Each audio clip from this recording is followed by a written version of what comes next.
Winter was working late when the phone call came.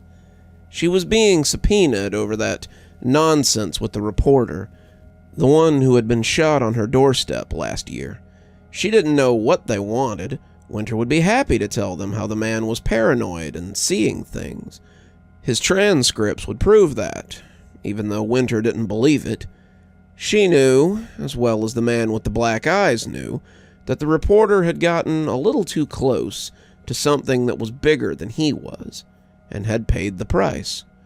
Winter hated that he'd been bullseyed on her doorstep, but that was the risk of running afoul of shadowy individuals from menacing government agencies.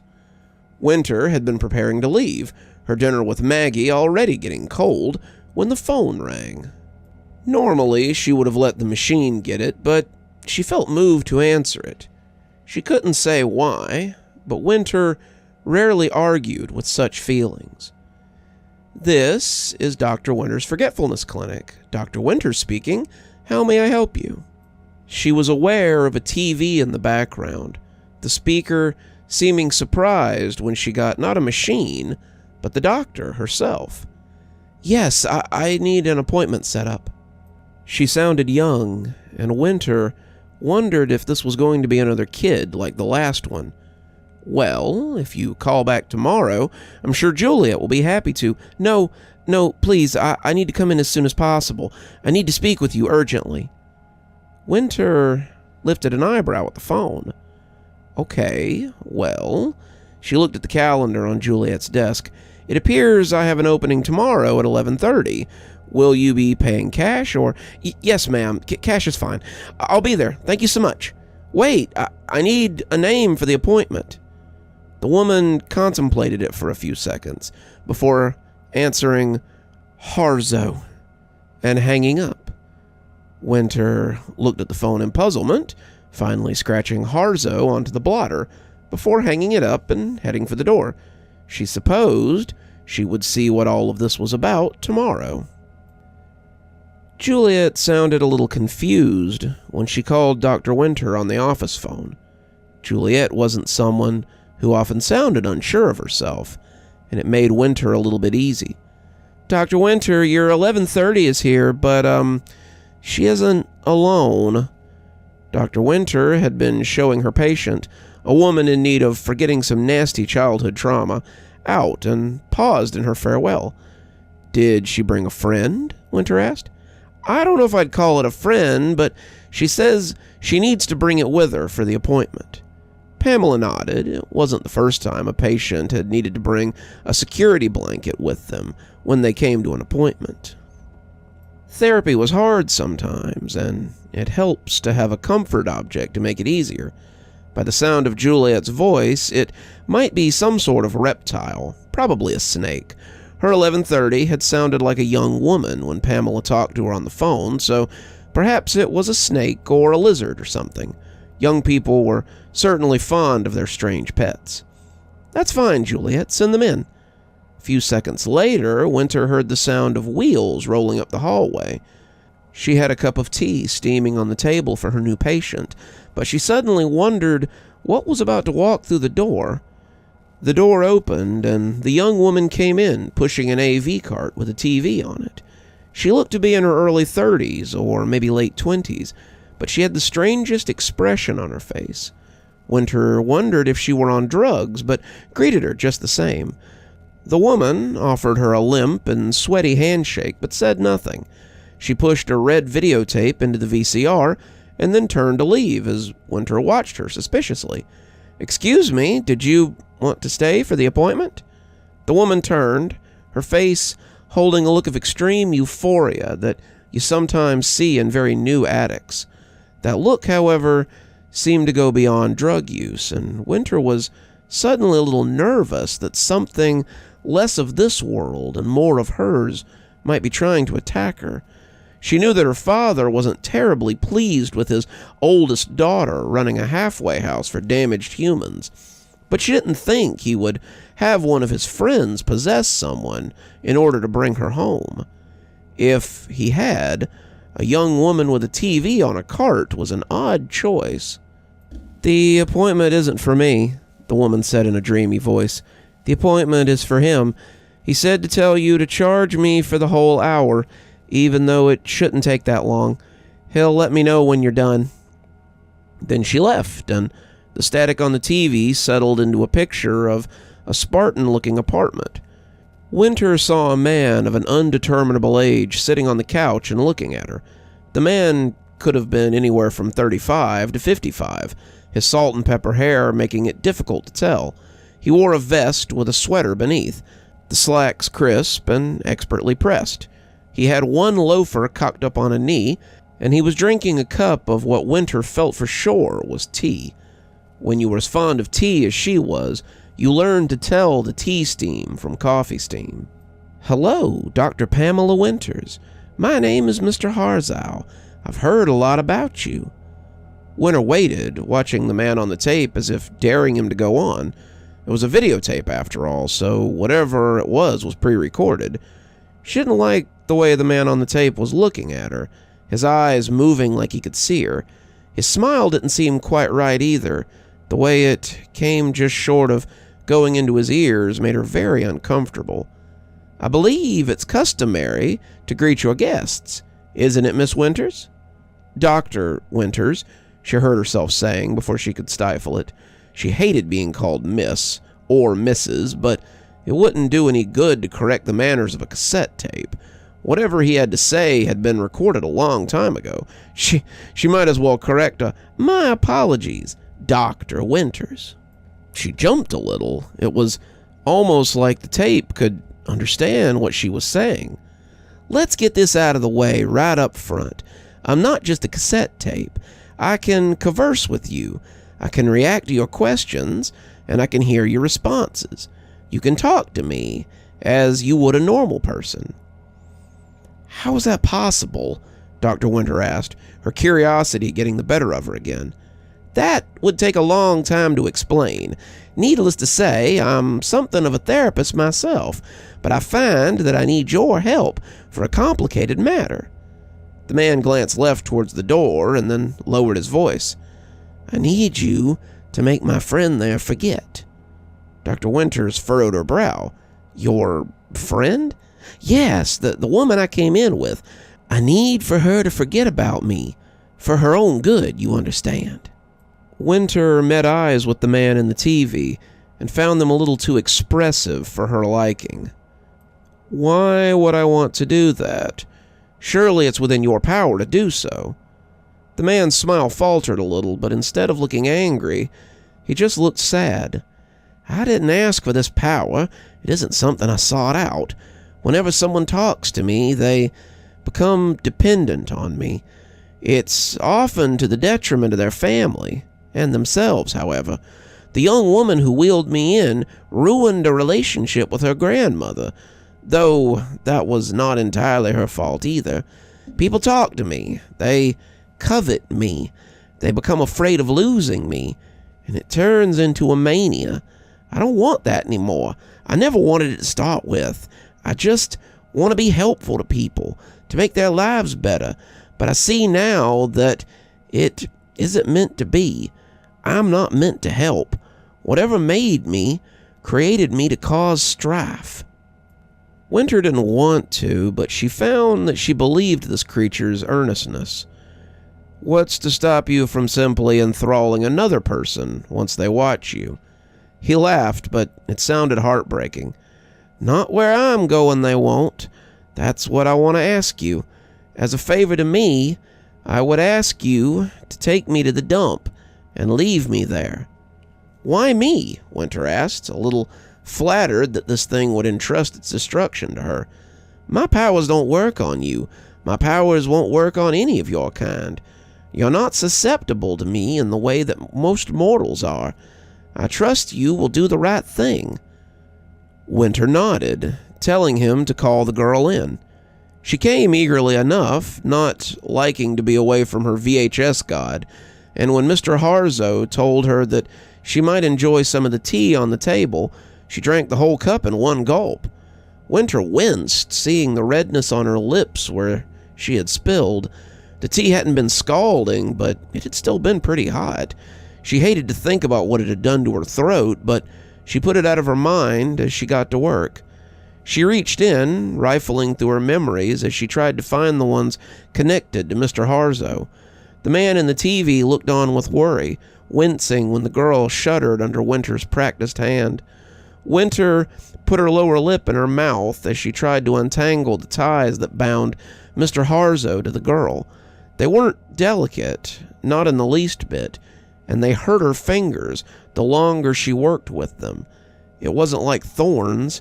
It was more like fiberglass that worms its way under the skin. "Quite the mess you've made here," she commented. Mr. Harzo shook his head. "I can assure you that wasn't me. Those ties are from her to me, not me to her. I do not seek to enslave people, but they are so enamored by my voice, by my willingness to listen, that they do this to themselves." Winter wasn't sure she believed him, but as the painful knots began to come loose, she drew them out and cast them away. "If you don't want to pay me for a second session, I suggest you hide," she told Mr. Harzo. The man nodded, and to her amusement, he went and hid behind the couch.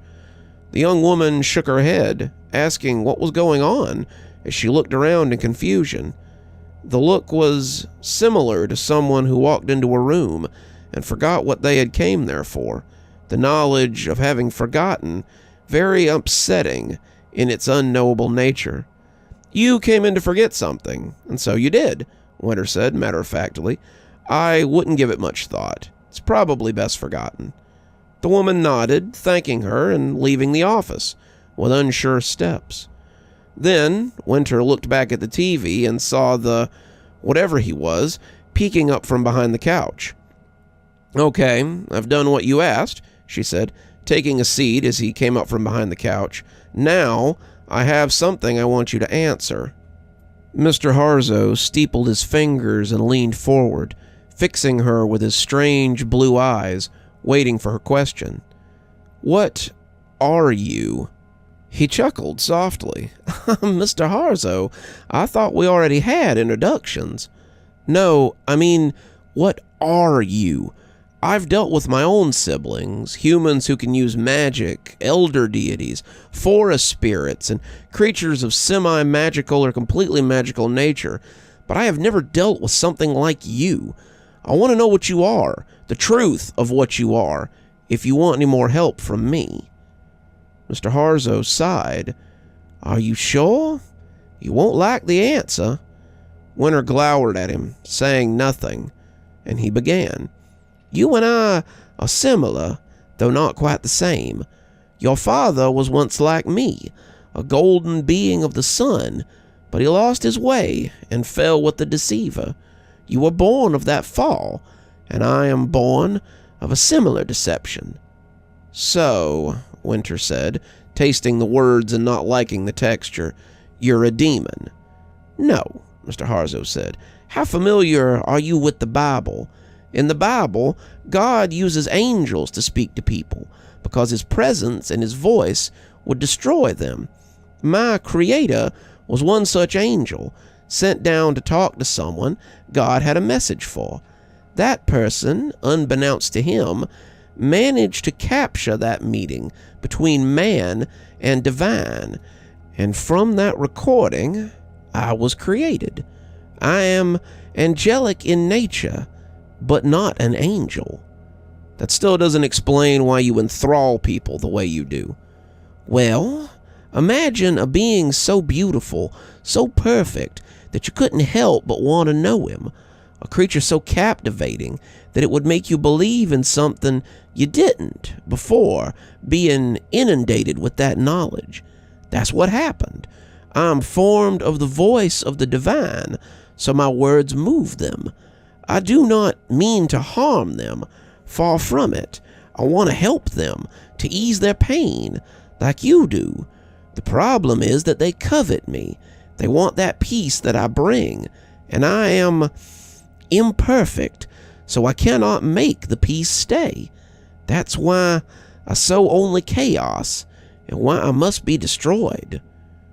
Winter thought she understood, though Her experience with angels was limited.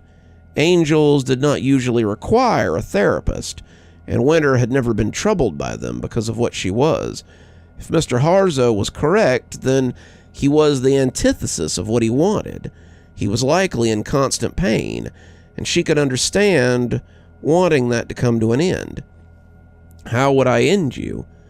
I'm not certain.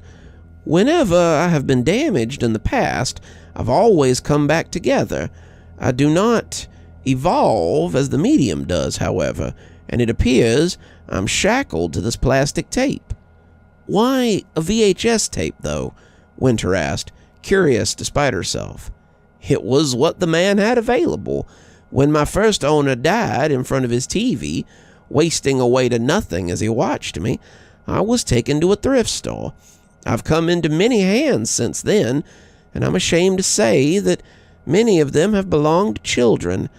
The medium seems to appeal to them, and they fall into my trap, whether I want them to or not. Winter thought about that for a moment, finally nodding as she pushed eject on the player. She slid the tape out and looked at it, the lurid red body bearing a piece of tape that proclaimed this to be Mr. Harzo's corner in black Sharpie. It looked normal enough, like any tape that someone might have recorded over, but Winter knew better. I will fulfill your wishes, Mr. Harzo, if for no better reason than because I can't stand the suffering of children. She gripped the plastic, watching it fissure and snap, but when it broke apart, she kept hold of the pieces. The guts of it fell across the floor, the gauzy ribbons spooling out in opposite directions, and Winter watched for any sign of change. Could it really be this easy? If so, she thought, this one would have been bested long ago. When the spools began to reverse, the plastic coming back together as the thing mended itself, Winter saw what he had been talking about. She looked at it, not trusting it or the dapper Mr. Harzo for a second, before getting back to work. She pushed the TV into the corner, meaning to put it in the storage room at the end of the day. Finally, she slid the tape into her desk, wanting it out of sight. She would experiment with it later, but she doubted that she would have any more luck than anyone else. She would get some help with it. There had to be someone who knew how to destroy things like this and make it stick. For now, she thought, as she checked her watch, she had a 12 o'clock appointment, and she meant to keep it. You're still here. Thanks so much for joining us for tonight's spooky tale.